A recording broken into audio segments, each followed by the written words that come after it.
Goliath. But vanga vari gifted kukanda matombo were Benjamites. And I'll read 1 Chronicles chapter 12 verse 2. They were armed. I'll start from verse 1. Now these are they that came to David to Ziklag while he yet kept himself close because of Saul the son of Kish, and they were among the mighty men helpers of the war. They were armed with bows and could use both right or left in hurling stones or throwing stones and shooting arrows out of a bow, even of Saul's brethren of Benjamin. So the Benjamites ruled King Saul, the first king of Israel. Ndo vanga vane chipo vari gifted to throw stones with either right or left. So time iri kunetsa Goliath, time ya Saul paari kuleader the people of Israel. But Saul wakakundikana kudefeata Goliath kusvika David auya mukempi akakunda Goliath. So nyaya yakaitarisa ari gifted to do it, haana kuzviita kusvika pauya munhu ane anointing uye ane revelation pamusoro paMwari waanonamata. So I've realized in life kuti there are times yekuti munhu anenge ari gifted and Mwari vakamupa chipo ichocho for a reason and a purpose yema challenges aachasangana nawo. But nekuda kwekuti dzimwe nguva hauzive zviri mauri, hausati wadiscover yourself kana kudiscover the gifting that God had deposited in you, unogona kutova a failure in a place yanga uri supposed kuva successful. Unogona kuva munhu anokundikana but uri munzvimbo yawaifanirwa kubudirira. I remember there was a dream kuna Genesis yakaitwa naMambo Faro. Akarota mombe dzakaonda dzichidya dzakakora. Chaifanirwa kuita normal, maybe kuona dzakakora dzichidya dzakaonda. But zvanzi wakarota mombe dzakakora dzakasimba dzichidyiwa nedzakaonda.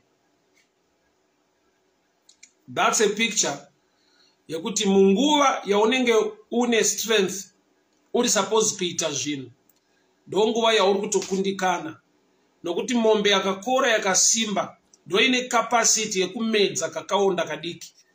Asi mambo zvandakarota kakaonda kacho kachitomedza dzakakora, which means munhu unopiwa mukana wekuita zvinhu zvihombe mulife but haawani maresults akakura. Zvihombe zvake zvinodyiwa nezvidiki. What am I saying? Zanzi dzakaonda idzi ndo dzakadya hombe dzakakora. Kukora, it's a picture of success, a picture of favor, a picture yekuachieve. Kakaonda i picture ye problem ne challenge. Kureva kuti kune mweya yekuti unogona kuita success in a certain area, but ma results e success iyoyo kana kuti ma results e mari zhinji yaunobata kana mikana yaunombosangana nayo haioneki. Zvekuti it's hard to tell people kuti ndakambobata mari yakati, ndakambowana this opportunity, nekuda kwekuti nyangwe kwaigona kuzviwana but zvaimedzwa netumwe tumatambudziko twaingomuka muka so tumadhimoni. Mweya yakaonda, mombe dzakaonda i picture yemweya yechina iri kuita fight against your success. So kune vanhu muupenyu wekuti they try things hazviite. There are also people vanoedza zvinhu zvobva zvaita but wotadza kuenjoya maresults ekuita kwazvakaita. I don't know if you can hear me very well. Kune vanhu muupenyu wekuti they try to do things zvichiramba, kogoita vanhu vekuti vanotoita zvinhu zvotobudirira but handei kumaresults. Tikaenda kubhuku raJudges chapter 7, vana veIsraeri vaitenderwa kurima, votenderwa kukohwa, votenderwa kurima, votova negohwo rakanaka. Asi panguva yekukohwa zvanzi madhimoni, mweya yemamidhiana, vamidhiana vaiuya vokohwa. Israeri yaitenderwa kudyara, yaitenderwa kurima, yaitenderwa kusakura, mvura yonaya chibage chokura. But kana yanguva yekukohwa kune mweya yechina, kune vanhu vemaAmalekites vauya kuzodya gohwo ravo.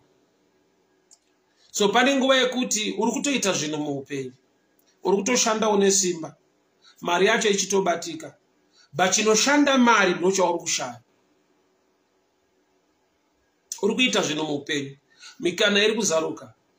But mikana yese yazaruka nezvese zvawawana nekubata muupenyu, kuti pazoita chinhu chaunonongedzera kuti ichi ndo chandakamisawo pamari yandakashanda, ichi ndo chandakatengawo, ichi ndo chinhu chandakaita. Saka kune mweya inodya zvakakora. Kureva kuti kune mweya inokurega uchitofidha mombe yako ichikora ichitosimba. But kosumuka dhimoni ruda kuataka mombe yako nokuti yakora. So inoti hausi kuatakwa pakutsvaga basa, unoatakwa kuti ushaye chaunoshandira. Hausi kuatakwa pakuwana anokuroora, unoatakwa kuti mumba macho hamugarike.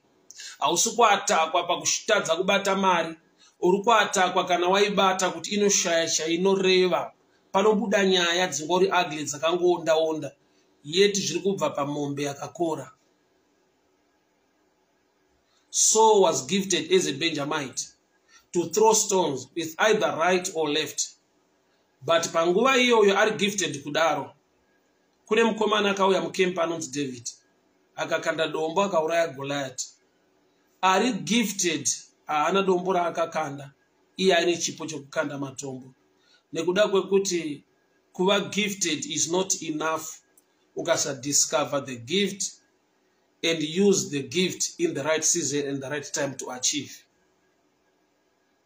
Kune mombe dzakaonda, dzakarotwa namambo, dzakadya dzakakora. Dai Mwari atibatsira zvatinoshangairira kushanda, nyangwe nemikana nemari dzatinobata, dzimisewo chinhu chinobatika, chinonongedzereka, chinooneka. Oza hakuna chinorwadza kuti kune vasingabate seyaunobata, kune vasina mikana seyako, but vane zvinhu zvavanogona kunongedzera muupenyu zvavamisikidza, zviri tangible, zvinobatika nezvinooneka. Yeti iwe une mombe yakakora yakadyiwa nemombe yakaonda. Bata mari zhinji, urwere haunonoke kusimuka kumhuri yekwako. Tete varwara, bamunini varwara, kwaita nhamo. Mari yako unoregedzwa uchiibata, but panongosimuka kadhimoni kakaonda kada kumedza mari zhinji. Unotozoona kuti pazhinji yese yaunobata, panguva yaunongoona opportunity, hakushayikwe problem inoita rise within the family. Ende zvakaoma kuti uignore unyarare, riri dambudziko rekumba kwenyu.